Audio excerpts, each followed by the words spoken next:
उत्तराखंड के सीमांत जनपद उत्तरकाशी में बसे पुरोला और नौगांव विकास खंड की धरती हर खेत, हर ढलान, मेहनत और उम्मीद की मिसाल बन चुकी है।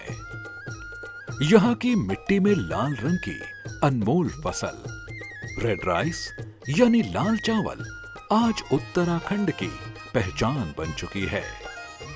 रवाई के इस क्षेत्र को लाल धान का कटोरा कह सकते हैं। इस पूरी घाटी में काम करती हैं सैकड़ों ग्रामीण महिलाएं, जिन्होंने अपने परिश्रम से इस धरती को उपजाऊ और आत्मनिर्भर बनाया है। इन सब के केंद्र में है श्वेता यानी स्वतंत्री बंधानी, जिन्हें लोग स्नेहपूर्वक रेड राइस लेडी के नाम से जानते हैं।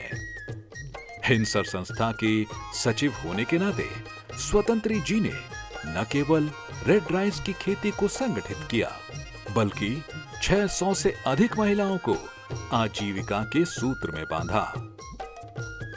हमने स्वतंत्री बंधानी जी से बात की। रेड राइस की खेती से लेकर उसके विपणन, उत्पादन की कठिनाइयों और भविष्य की संभावनाओं तक। उनकी बातों में आत्मविश्वास था, समर्पण था और उस मिट्टी की खुशबू थी जिसने उन्हें प्रेरित किया। नमस्कार दर्शकों, स्वागत है आपका हमारे विशेष कार्यक्रम अपना जिला अपनी पहचान में। आज हम आपको ले चलते हैं उत्तरकाशी जिले की रवाई घाटी में, यानी कि जहां की पहचान है लाल चावल। लाल चावल यानी कि रेड राइस लेडी से जानने वाली स्वतंत्री बंधानी यानी श्वेता बंधानी से हम आपको मिलवाने जा रहे हैं। ऐसी श्वेता बंधानी जिन्होंने यमुना घाटी की तमाम महिलाओं को रोजगार से जोड़ा, रेड राइस को मार्केट का दर्जा दिलाया और यहाँ तक कि जीआई टैग से जोड़ने के लिए एक सफल कार्यक्रम आयोजित किया है। तो आइए मिलते हैं स्वतंत्री बंधानी यानी श्वेता बंधानी से। स्वागत है श्वेता बंधानी जी यानी स्वतंत्री बंधानी जी आपका हमारी जो ये कार्यक्रम है। सबसे पहले हम ये जानना चाहेंगे कि जो रेड राइस की जो यात्रा है किस तरह से आरंभ हुई, और अपने बारे में भी आप बताएं कि आपका जो ये सफ़र है कैसे शुरुआत हुई है।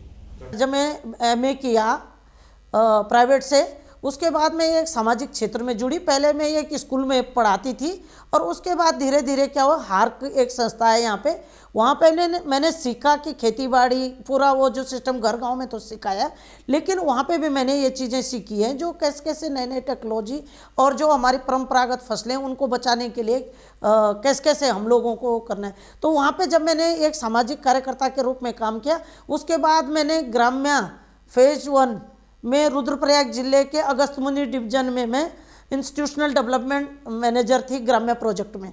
वहाँ पे भी हमें एग्री बिजनेस जो कंपोनेंट है उस कंपोनेंट में मैंने काम किया है।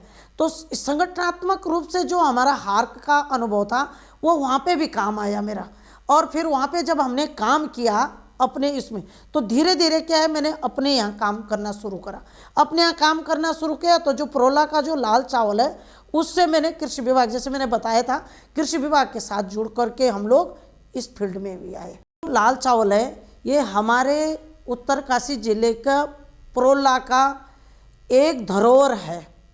और मैं पुरोला की जो थाती माटी है, पुरोला के जो किसान हैं उनको तो नमन और वंदन करती हूँ कि उन्होंने इस भौतिकवाद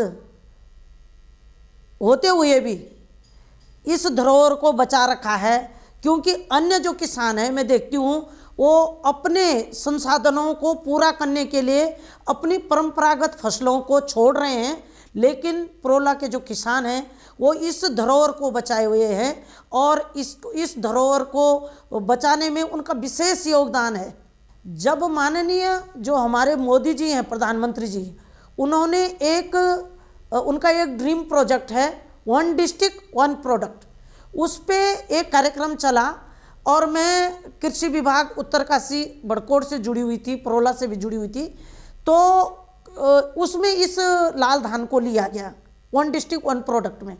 तो हम लोग जब कृषि विभाग के साथ धान उत्पादन तकनीक के डेमोन्स्ट्रेशन करते थे पहले से ही, तो उसमें ये भी आया कि जो लाल धान है, लाल धान के प्रोडक्शन को कैसे बढ़ाएं। तो विभाग के साथ जब हम जुड़े हुए थे ऑलरेडी, परंतु लाल धान के प्रोडक्शन को बढ़ाने के लिए श्रीविधि एक वो होता है, सिद्धांत है, जिसमें जो बीज होता है, जो धरोहर होती है किसी भी क्रॉप की, उसको बढ़ाने के लिए हम बात करते हैं। उसके साथ हम किसानों को जोड़ते हैं, और जोड़ते भी कैसे, हम लोग संगठनात्मक रूप में हम जोड़ते हैं, जिसके लिए हमारे गांव स्तर पे किसान क्लब, हमारे सेल्फ हेल्प ग्रुप, हमारे फार्मर प्रोड्यूसर ऑर्गेनाइजेशन के मेंबर, उनके साथ हम काम करते हैं। और उस तकनीक की हम ट्रेनिंग देते हैं गांव में, और ट्रेनिंग देने के साथ साथ हम प्रोडक्शन बढ़ाने की बात करें। ये तो सारी बात आप बता रहे हैं कि आपका सफ़र बड़ा अच्छा रहा और किस तरह से आप एक एक्टिविस्ट और कैटलिस्ट के रूप में आप आगे बढ़ी है। एक बात और है कि जो रवाएं घाटी का लाल चावल है, जिसको आपने अभी कहा कि पुरोला विशेष उसके लिए एक अच्छी धरती है, इसको आप कैसे विशेष मानते हो और इसकी क्या खासियत है? जो लाल चावल के लिए आप बोल रहे कि इसकी क्या खासियत है, पहली खासियत तो इसकी ये है कि ये शुगर फ्री है। इसको शुगर, अगर इसको कोई खाएगा तो उसको शुगर होगा ही नहीं। दूसरा, ये रोग प्रतिरोधक क्षमता इसमें बहुत ज़्यादा है। तीसरा ये है कि आप बोल रहे हैं कि पानी, जहाँ तक पानी वाली बात है, पानी के लिए तो मैं कहती हूँ कि पुरोला जैसी जो धरती है, वहाँ पे जब हम कंडियाल गांव, गुंदियाल गांव वहाँ जाते हैं, तो उन किसानों का कहना है कि जो आसमानी बारिश है, जब वो आती है तभी रोपाई होती है। तो अलग से इसमें शायद बहुत ज़्यादा पानी, इतना मुझे नहीं लगता कि इसमें बहुत ज़्यादा, मतलब वर्षा आधारित भी है, वहाँ हो रही है। तो ये एक विशेषता इसकी है। और मैं ये देखती हूँ कि पुरोला और जो उधर गढ़ुगाड़ इलाका है, उसमें ही ये ज़्यादा अच्छा होता है। वैसे नौगांव ब्लॉक में भी होता है, बहुत सारे अलग अलग पट्टियाँ हैं, ये भी इसकी खासियत है। मैं इसका एक एग्जांपल और दूंगी। मैंने इस वर्ष खुद देहरादून में एक फार्म में हमने 4 एकड़ में लगाया, वहाँ नहीं हुआ। यानी 4 एकड़ में शायद 4 बोरी, मतलब उसको कहूँगी 2 कुंटल भी नहीं हुआ। तो ये भी एक इसकी खासियत है कि विशेष एरिया में ही ये ज़्यादा अच्छा होता है। इसमें एक चीज़ मैं और बताना चाहूँगी कि जब हम बच्चे का अन्नप्राशन करते हैं, क्योंकि अन्नप्राशन जो संस्कार है ना, तो उसमें हम लाल चावल का जो पानी है ना, मांड कहते हैं जिसको हम, उसी से हम बच्चे का अन्नप्राशन संस्कार करते हैं। उनकी अगुवाई में पुरोला का लाल चावल अब 1 डिस्ट्रिक्ट 1 प्रोडक्ट के अंतर्गत राष्ट्रीय पहचान पा चुका है और ODOP अवार्ड से सम्मानित भी हुआ है।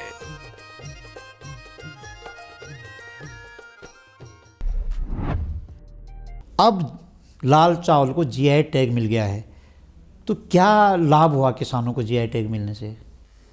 मैं इसमें ये बताना चाहूँगी कि लाल चावल का जो जीआई टैग मिला ना, तो जीआई टैग क्या होता है कि किसी जगह की उसका भौगोलिक वो है, वो संकेतांक है। लेकिन क्या है कि जीआई टैग मिला इसको लाल चावल, उत्तराखंड लाल चावल का। और इस पे मैं ये कहना चाहूँगी कि हमारे जो किसान हैं और हम लोग हैं जो लाल चावल पे काम कर रहे हैं, ये इस पे हमारा एक दर्द भी है कि लाल चावल का जो जीआई टैग है वो हमारे पुरोला के नाम पे होना चाहिए था। क्योंकि इसको जब 1 डिस्ट्रिक्ट 1 प्रोडक्ट में पुरोला के किसानों के आधार पे इसको जीआई टैग मिला, लेकिन नाम रख दिया उत्तराखंड लाल चावल। जैसे कि हर्षिल की राजमा है तो उसको हर्षिल के नाम से जीआई टैग मिला है, या लोहा घाट की कढ़ाई है तो लोहा घाट जुड़ा है। इस पे हम ये कहना चाह रहे सरकार से कि पुरोला के नाम से अगर ये हो जाता तो ज़्यादा अच्छी पहचान मिलती। अब क्या हो रहा है कि कोई पिथौरागढ़ में भी उगा रहा चावल तो पुरोला बोल के बेच रहा, क्योंकि आप गूगल में सर्च करेंगे अगर कि लाल चावल कहाँ होता है तो सीधे पुरोला आता है। लेकिन इस पे हमारे ये है दर्द है एक हमारे किसानों का। मैं अपने किसानों की ओर से बताना चाहूँगी कि अगर पुरोला के नाम पे हो जाए, क्योंकि जो हमारी वैरायटी है चरधान, शायद हम प्रयास भी करेंगे इसके लिए कि हम पुरोला का अलग सा जीआई टैग भी लेने की कोशिश करेंगे। लाल चावल की आपने अलग अलग तरह की विशेषता बताई है, तो आगे आप ये बता सकते हैं कि आपके साथ स्थानीय महिलाएं कितनी जुड़ी हुई होगी? मैं आपको बताना चाहती हूँ कि हमारी एक संस्था है जिसका नाम है society for Himalayan essential natural and social research, उसको शॉर्ट में कहते हैं हम हिस्सर, जिसका कार्यालय की नौगांव में है। और हमारी जो संस्था है जिसका नाम है, आपने देखा रिसर्च, हम लोग रिसर्च भी करते हैं एग्रीकल्चर में, और काम करते हैं हम कलेक्टिव अप्रोच में एग्रीकल्चर और एग्री बिजनेस। तो हमने क्या करा कि जैसे लाल धान, जैसे मैंने बताया, हम पहले से ही क्या करते हैं कि जो हमारे गांव स्तर पे संगठन है, संगठन को लेकर के उनको संगठन बनाते हैं गांव में, और कोई भी जो तकनीक आती है उस तकनीक को उनके साथ अप्लाई करते हैं। जो हमारी संस्था है वो गांव स्तर में सेल्फ हेल्प ग्रुप, किसान क्लब और एपीओ से जुड़े हुए मेंबरों के साथ काम करती है। और उसमें क्या है कि जो आपको मैं ये बताना चाहूँगी कि पुरोला ब्लॉक एक ऐसा ब्लॉक है जहाँ प्रत्येक घर में लाल चावल होता है। जब धान हम खरीदने की बात करते हैं ना, तो क्या है कि घर के जो पुरुष है वो महिला खुद अपना, जो आपने शायद देखा भी होगा, कुठार होता है लकड़ी का बना हुआ जिसके अंदर धान का स्टोरेज होता है, तो महिला खुद वहाँ से पूरी व्यवस्था करके पूरा, मतलब एक किस्म में कहूँगी कि धान को बेचना सारा वो मैनेजमेंट खुद देखती है। तो इससे उन महिलाओं की भी जो आजीविका है ना, मतलब कैश में उन्हीं के हाथ में आ रहा है जहाँ तक मैं देखती हूँ। मतलब पुरोला का तो मैं कहूँगी कि जो कमल रामाश्रय वाला इलाका है वहाँ पे जो इनकम है ना महिला की, वो मैं ये कहूँगी कि लाल धानी पे ही आधारित है। और कम से कम 20-25 हज़ार से ऊपर ही, मतलब अगर हम एवरेज निकालेंगे, इससे ज़्यादा इनकम होगी एक महिला की। प्रधानमंत्री नरेंद्र मोदी जी से सीधी वार्ता में जब स्वतंत्री बंधानी ने रेड राइस और पहाड़ी उत्पादों की चर्चा की, तो यह संवाद वोकल फॉर लोकल, लोकल से ग्लोबल की भावना को साकार करता दिखा।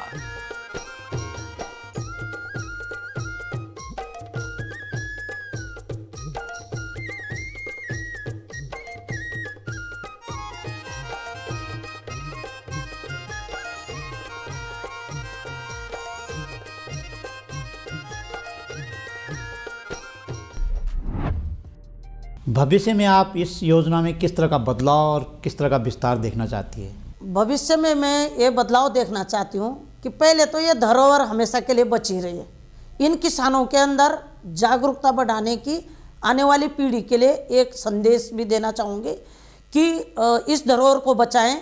और दूसरा मैं ये एक आपको बताना चाहूँगी कि कृषि विभाग ने एक बार भारत अंतर्राष्ट्रीय व्यापार मेले में स्टॉल लगाई थी हमारी, तो उससे क्या हुआ कि वैश्विक स्तर पे इस लाल चावल की पहचान बनी, क्योंकि IITF जो है उसमें 8 देशों के स्टॉल लगी थी, और पूरे हिंदुस्तान के जितने भी राज्य हैं उन वहाँ प्रत्येक राज्य का पवेलियन लगा था। तो लाल चावल को 2 जगह स्टॉल मिली, एक उत्तराखंड पवेलियन में और एक GI पवेलियन में भी मिला। तो इससे क्या हुआ कि अंतर्राष्ट्रीय स्तर पे इसकी थोड़ी पहचान हुई, और जिसके फलस्वरूप जब ODOP का जो सम्मान मिला, जो कि मोदी जी का ड्रीम प्रोजेक्ट है, तो वो उत्तरकाशी के लाल चावल को पूरे हिंदुस्तान के डिस्ट्रिक्टों में दूसरे नंबर का पुरस्कार मिला। एक तो यहाँ पे कहना चाहूँगी। दूसरा मैं आपको बताना चाहूँगी कि जब लाल चावल का हम लोग प्रचार प्रसार करते हैं, तो स्कॉटलैंड एक देश है, वहाँ के एक यात्री आए और उन्होंने सीधे हमारे आउटलेट पे आए यहाँ पे कि लाल चावल में तो मैं कनाडा से ख़रीदता हूँ, और आपका लाल चावल भी मैं, आप लोग बताते रहते हैं सोशल मीडिया प्लेटफॉर्म पे, तो मैं आपसे तो उन्होंने मेरे से 2 किलो लाल चावल ले गए। और जब अपने वहाँ अपने स्कॉटलैंड में गए, और क्योंकि नंबर है उनका मेरे पास, तो उन्होंने जब अपने यहाँ खाया उसको, तो फीडबैक आया कि जो मैं कनाडा से लेता हूँ उसका इतना अच्छा टेस्ट नहीं है, आपके यहाँ का बहुत अच्छा टेस्ट है। तो एक छोटा सा हमने प्रयास किया। इस यात्रा में आपका सबसे अच्छा प्रेरक अनुभव कौन सा रहा? ये जो लाल चावल की यात्रा है, इसमें मेरे 2 अनुभव बताना चाहूँगी आपको। 2024 कह रहे हैं, 2025 में हमारे उत्तराखंड के माननीय मुख्यमंत्री श्री पुष्कर धामी जी द्वारा हमारे संस्था को SDG अचीव्ड अवार्ड से सम्मानित किया गया और मुझे वो अवार्ड मुख्यमंत्री जो मुख्य सेवक सदन है ऐसे कार्यों के लिए दिया गया कि क्योंकि आप सस्टेनेबिलिटी पे काम कर रहे हैं, जीरो हंगर पे मिला हमको। एक तो ये, दूसरा ये है कि अभी जब उत्तराखंड अपनी रजत जयंती मना रहा था तो अचानक ही से कहूँगी मैं, या भगवान का कुछ आशीर्वाद था, युग पुरुष मान्य मोदी जी से मेरी भेंट हो गई। और भेंट भी कैसे हुई, जब हम वहाँ अंदर वार्ता करने गए थे FRI के, जो जहाँ पे सिर्फ हम 56 किसान थे जो किसानों में वो थे, तो मतलब मोदी जी अचानक से क्वेश्चन किया उन्होंने कि आप कुछ कहना चाहेंगे। तो मैं ऐसे ही मतलब ये कहूँगी शक पका, जैसे नहीं होता कि मुझे तो बोलना ही नहीं था, जैसे ऐसा एक होती ना तैयारी के साथ, ये क्या है कि मतलब तो मोदी जी अपने आप माइक लेके आए और मेरे उस पर सीधे कि आप बोलिए कुछ, तो मुझे खुद ही वो लगा, मतलब होता ही है ना। तो मैं खड़ी उठी तो मैंने लाल चावल अपने क्षेत्र के जो उत्पाद है हमारे, लाल चावल पे मैंने बातचीत की कि हम लाल चावल के क्षेत्र में काम कर रहे हैं, और मिलेट्स पे भी मैंने बातचीत की, और सेब पे, आपदा पे भी बात। तो लगभग जब मैंने वहाँ पे जो बता रहे थे कि शायद मेरी बात 2, 2.5-3 मिनट तक हुई, और मुझे लाइफ में ऐसा लगा कि अब तो सब कुछ मोदी जी के दर्शन हो गए। पहले तो इतने खुश थे कि सामने मोदी जी बैठे थे और हम इतने में बहुत खुश थे, पर ऐसा नहीं सोचा कभी कि मोदी जी भी ऐसे जैसे अभी पंचोली भाई और मैं बैठे हैं ऐसे आमने सामने हमारी मुलाकात होगी। तो उस दिन तो धन्य धन्य हो गए। और ये लाल चावल का, क्योंकि हम लगन से जब शायद काम करते हैं तो भगवान भी शायद मौका दे देता है। राष्ट्रीय वन डिस्ट्रिक्ट वन प्रोडक्ट योजना के अंतर्गत रेड राइस को मिली पहचान ने इस प्रयास को और बल दिया और GI टैग ने इसे एक स्थायी गौरव में बदल दिया। आज यह फसल केवल एक फसल नहीं बल्कि महिला सशक्तिकरण का प्रतीक बन चुकी है।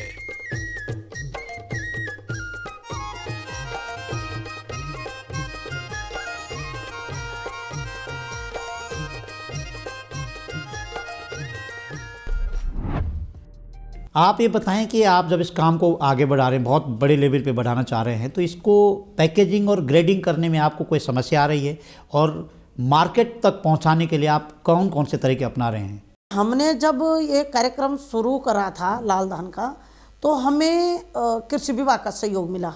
तो कृषि विभाग की जो पैकेजिंग है ऑर्गेनिक उत्तराखंड, तो वो लोग हमें सपोर्ट कर रहे पैकेजिंग में विगत 3 साल से, जब से हमने आउटलेट, क्योंकि आउटलेट कृषि विभाग के सहयोग से ही खोला हमने, जिसका नाम है 3K ऑर्गेनिक आउटलेट, और पैकेजिंग भी अभी तक उन्हीं की है। लेकिन ग्रेडिंग हम अपने लेवल पे करते हैं, क्योंकि मटेरियल हमारा है। ग्रेडिंग पैकेजिंग में हमारी जो माता बहनें हैं, जो हमारी सेल्फ हेल्प ग्रुप की महिलाएं हैं, वो आती हैं और वो ग्रेडिंग पैकेजिंग सॉर्टिंग लेवलिंग करके जो हमारा पैकेज बना हुआ है ऑर्गेनिक उत्तराखंड का, उसके माध्यम से अभी तक हमने मार्केटिंग की।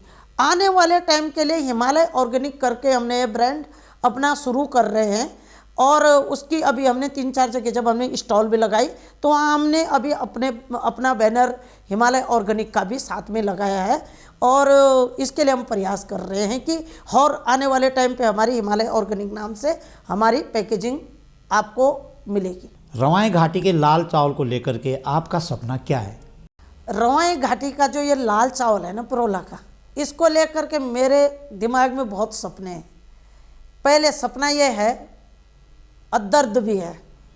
सपना ये है कि आज जो हम चावल को रो में, मतलब मशीन में आ रहा, सेलर में आ रहा, चाहे ओखली में कूट रहे, चाहे हम कट वाली चक्की में कूट रहे, सीधे हम उसको मार्केट ले जा रहे ना, मैं तो उसको रो कहूँगी। अगर इस चावल से इसकी और अच्छी प्रोसेसिंग हो, इसके प्रोडक्ट बने और वो उद्योग यहीं पे लगे हमारी माता बहनों के बीच में, क्योंकि इस चावल से क्या है ना, अगर इसके प्रोडक्ट बनेंगे तो लोगों को अच्छा पैसा और अच्छा मिलेगा। अभी 140 रुपये किलो हमारे आउटलेट पे बिक रहा, अगर उसको और प्रोसेस की जाए अगर लाल चावल का पोहा बना जाए, उसकी यूनिट लगाए गवर्नमेंट, तो क्यों नहीं कितने लोगों को रोजगार। मैंने 2-3 जगह मैंने अभी हमारे जो उत्तराखंड क्या आयोग नहीं बना, प्लानिंग आयोग, सेतु आयोग के जो सदस्य हैं उनके साथ मेरी अभी 1-1.5 महीने पहले बैठक थी। मैंने उनसे भी यही डिस्कस किया। मैंने कहा लाल चावल की प्रोसेसिंग पे आप कुछ काम कीजिए। आज लोगों ने, मैं आपको ये प्रोसेसिंग का एक छोटा एग्जांपल बताती हूँ कि गांव की जो बहू बेटियां हैं वो सारी बाजारों में आ गई। हमारे चूड़े कूटने की एक पद्धति है, वो भी एक किस्म से पोहा ही है, लेकिन वो नेचुरल प्रोसेस है, वो बहुत ज़्यादा नहीं हो सकता है। लेकिन अगर पोहा बनाने का अगर इसका बाजारीकरण, इसको मतलब अच्छा पैसा लेना है तो उसको बड़े स्तर में करने के लिए, और उससे क्या हो गया है, पोहा बनाने की मशीनें, इस पे मेरी उनसे डिस्कस हुई थी सेतु आयोग के, तो उन्होंने कहा हम इस पे बात करेंगे और वास्तव में वहीं पे उद्योग लगना चाहिए जहाँ का संसाधन है। उससे क्या हो रहा है, ट्रांसपोर्टेशन में फिर वहीं से सीधे पोहा आया मार्केट में। अगर बोलने वाला लाल चावल का पोहा आएगा, कौन नहीं खाएगा।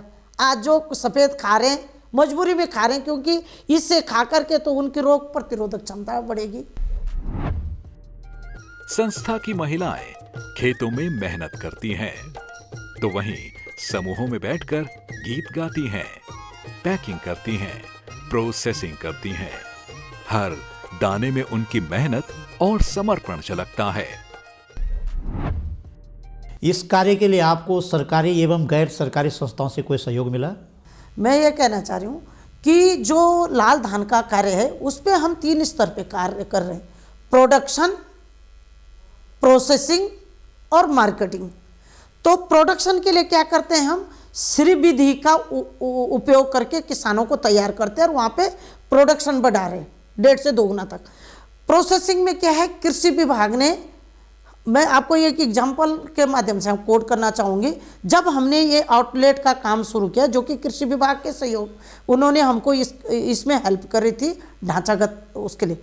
तो हमने लाल धान को लेके गुंदियाट गांव में एक सेलर मशीन था और एक रात तक वहाँ में बड़ी दिक्कतें हुई, क्योंकि वहाँ बहुत सारे जाते थे, एक ही सेलर था जिले में। हमने जो मुख्य कृषि अधिकारी हैं उनसे ये रिक्वेस्ट करा कि ऐसे ऐसे हम तो नहीं करेंगे इस काम को, इसमें तो ये दिक्कत है। उन्होंने कहा मैं आपकी हेल्प करता हूँ। उन्होंने हमें प्रोसेसिंग के लिए सेलर मशीन कृषि विभाग ने उपलब्ध करवाई। फिर क्या हुआ कि सेलर में हमारा जो प्रोडक्शन होता है लाल धान, वो हमारे सेलर में आता है। कुछ ओखली से भी तैयार, कुछ लोगों की डिमांड रहती है कि ओखली वाला चाहिए, तो ओखली में भी हम तैयार करवाते हैं। 2-3 प्रकार का है ना लाल धान। फिर उस सेलर में जब सेलरिंग होती है, फिर पॉलिशर में जा कर के फिर पूरी फिनिशिंग, उसके बाद हमारा ग्रेडिंग, पैकेजिंग, जैसे मैंने बोला कि कृषि विभाग हमको उसमें भी हेल्प करता है। और मार्केटिंग में मैं आपको बता रही, मार्केटिंग में भी 2-3 प्रकार से हम लोग काम कर रहे हैं। एक हमारा आउटलेट है जिसमें हमारा डायरेक्ट बिकता है। दूसरे हमारे जो विभिन्न मैं स्टेक होल्डर कहूँगी उनको, जहाँ हमारी सप्लाई चेन जाती है, देहरादून में है, दिल्ली है, और कोई लोग तो बाहर भी मंगाते हैं, जैसे महाराष्ट्र है। तो वो क्या है कि हम कोरियर से या पोस्ट ऑफिस के द्वारा भी, तो इस टाइप से हम लोग मार्केटिंग करते हैं। और कृषि विभाग ने हमको, अभी मुझे नाबार्ड ने भी हेल्प की मार्केटिंग में। कृषि विभाग ने IITF दिल्ली, मैं आपको बता रही हूँ, रविवार में हमें एक रविवार टीम है अलग से, उन्होंने भी बुलाया। और पंतनगर यूनिवर्सिटी है जो, उन्होंने भी हमको बुलाया है। और सरस में अभी UKIT में नाबार्ड के थ्रू गए। तो इस प्रकार के जो मार्केटिंग चैनल बनते हैं, तो उससे हमारी काफ़ी प्रचार प्रसार होता है। और हमारा जो प्रोडक्ट है उसमें हमारा सिर्फ लाली धान नहीं है, इसके अलावा हमारे मिलेट्स हैं, हमारी पहाड़ की दालें हैं, हमारे पहाड़ के हल्दी है, मसाले, उसका भी हमारा जो आउटलेट है उसके माध्यम से मार्केटिंग करता है। हमें जो जिला प्रशासन है, यहाँ पे SDM सर हैं, बड़कोट DM सर हैं, उनका भी काफ़ी अच्छा सहयोग मिलता है। SDG 2023-24 में सम्मानित स्वतंत्री बंधानी जी और उनके साथ काम करने वाली सैकड़ों महिलाएं आज यह साबित कर रही हैं कि आत्मनिर्भर भारत की असली नींव गांव में है। और आत्मनिर्भरता की राह खेतों से होकर जाती है, जहां हर खेत में उम्मीद बोई जाती है और हर फसल में पहचान खिलती है। संस्थान से जुड़ी कुछ महिलाएं हमारे साथ हैं और हम चलते हैं और उनसे जानते हैं कि लाल चावल से क्या क्या बेनिफिट्स महिलाओं के रोजगार में आया है। जी, ये लाल चावल जो हमारा चौदान बोला मिली। अच्छा, चौदान बोला में रोप में तो बीजा डालने आमा चैतक मन बीजा डालो ना तो जेठ 20 गति जेठ तक आई जाओ रोपना।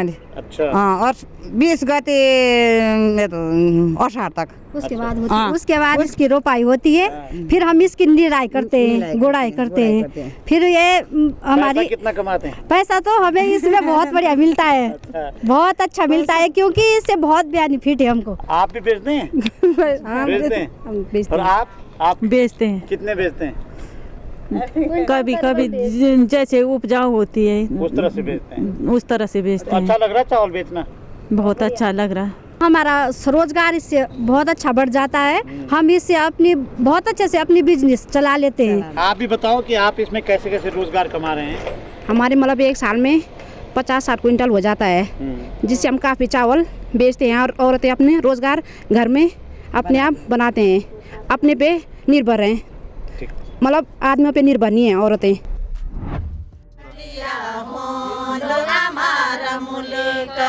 रीति रिवाज गड़ू बढ़िया हो दो हमारा मुल्क 12 महीनों का 12 त्योहार हो दया हमारा मुल्क 12 महीनों का 12 त्योहार हो दो हमारा मुल्क रीति रिवाज हो दो हमारा मुल्क। तुम्हारे का नूर गाँव नो का तुम भी बेचो लाल चावल? हाँ जी, हम जो है श्रीमती अशरफी ग्राम कोटियाल गांव से, और हम धान ये लाल चावल के ये उपजाऊ करते और बेचते भी। हाँ, बेचते भी। और आपका नाम? मेरा नाम श्रीमती विनीता डोभार, ग्राम कोटियाल गांव से हूँ। अच्छा, हाँ जी। आपकी कितनी फसल होती है लाल चावल? हमारी कुंटलों में होती है। हाँ जी। ठीक है। आपका क्या नाम है? जिम्मी देवी, कैसे गाँव के? नेत्री गाँव। अरे नेत्री से। अच्छा, तो तुम्हारा तो बहुत ज्यादा होता होगा लाल चावल। बस हमारा तो ये तो छक्की वहाँ है सारू ये तो ये माँ तो मतलब लाल चावल तुम बेचो कि भाई साहब बेचें?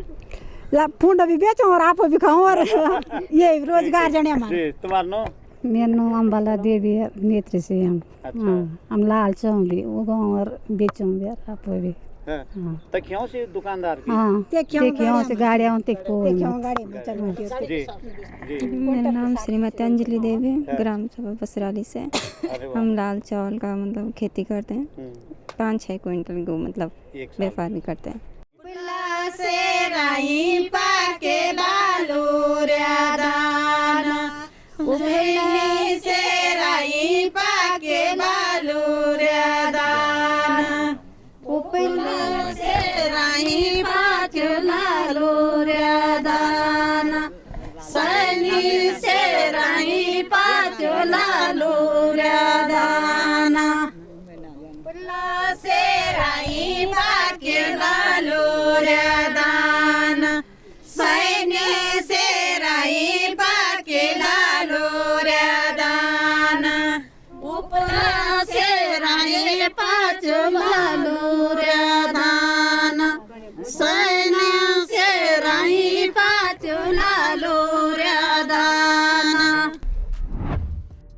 तो आपकी कितनी फसल होती है? हमारी 30-40 क्विंटल लाल चावल। तो पूरा बेचते हैं? पूरा नहीं बेचते, मतलब 15-20 क्विंटल तक 20 तो बिक जाता है हमारा। अरे हमारा पहाड़ी कल्चर है, ये पहनावा हमारा, इसको हम तिमाड़ियाँ बोलते हैं, तिमाड़ियाँ ना। ये हमारी संस्कृति है। मतलब हमारा भी बहुत धान होता है। अच्छा, बेचते हैं। हाँ, और बहुत हमारे बच्चों का खर्चा इनकम होने में पड़ा। परोला ब्लॉक का रहने वाला हूँ, उत्तरकाशी डिस्ट्रिक्ट का रहने वाला हूँ। और मेरे यहाँ जो है परंपरागत लाल चावल की खेती जो है बहुत ही उत्तम है और बहुत ही ज़्यादा काम चलता है इसका। और हम लोगों का मेन जो व्यवसाय है जन्मों से चल के आ रहा है, जन्मों से चल के आ रहा है। इसी लाल चावल की खेती पे जो है हम अपना पूरा रोज़गार और इसकी मार्केटिंग भी करते हैं, बेचने का काम भी करते हैं और इसी पे हमारा जो है पूरा जो है व्यवसाय मेन चलता है। जी मेरा जो है एक सालाना का जो है मतलब 6 महीने की फसल होती है इसकी, 6 महीने में जो है मेरा जो है 50-52 कुंटल जो है अपना निकल जाता है। उसके साथ साथ जो है लोग जो है मार्केटिंग के लिए आते हैं तो हम खरीदारी भी करते हैं, गांव-गांव में जाते हैं, घर-घर पे जाते हैं।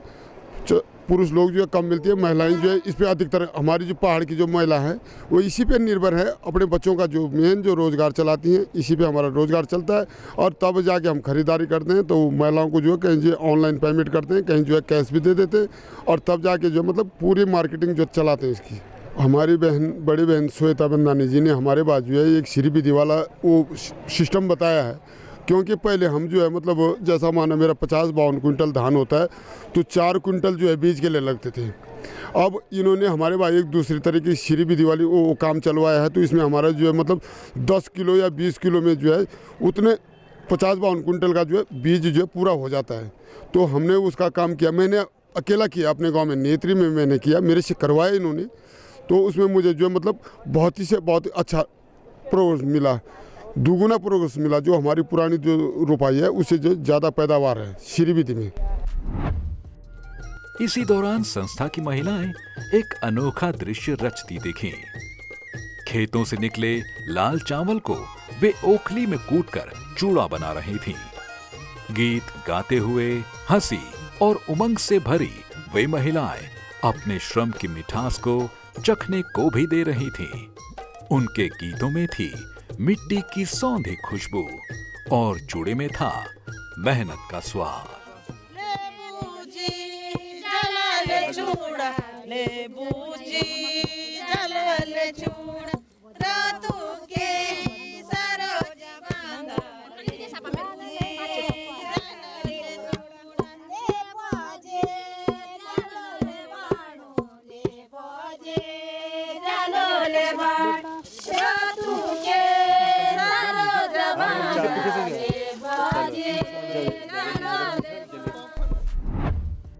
पुरोला का यह लाल चावल सिर्फ एक उत्पाद नहीं, बल्कि यह उत्तराखंड की मिट्टी, मेहनत और मातृशक्ति की जीवित प्रतीक कहानी है। अपना जिला, अपनी पहचान। वन डिस्ट्रिक्ट वन प्रोडक्ट के अंतर्गत हम आज मिले हैं उत्तरकाशी के रवाई घाटी की पुरोला क्षेत्र की महिलाओं से। मेरे साथ आप जो देख रहे हैं ये पुरोला क्षेत्र की वो महिलाएं हैं जिन्होंने लाल चावल को एक ऊंचाई दी है, एक पहचान दी है और कह सकते हैं कि पहचान और परिश्रम जब मिलते हैं तो एक खास पहचान बन जाती है। तो आइए अगली कड़ी में हम किसी दूसरे ज़िले में किसी दूसरे उत्पाद के साथ आपसे मिलेंगे। तब तक के लिए अनुमति दीजिए। नमस्कार।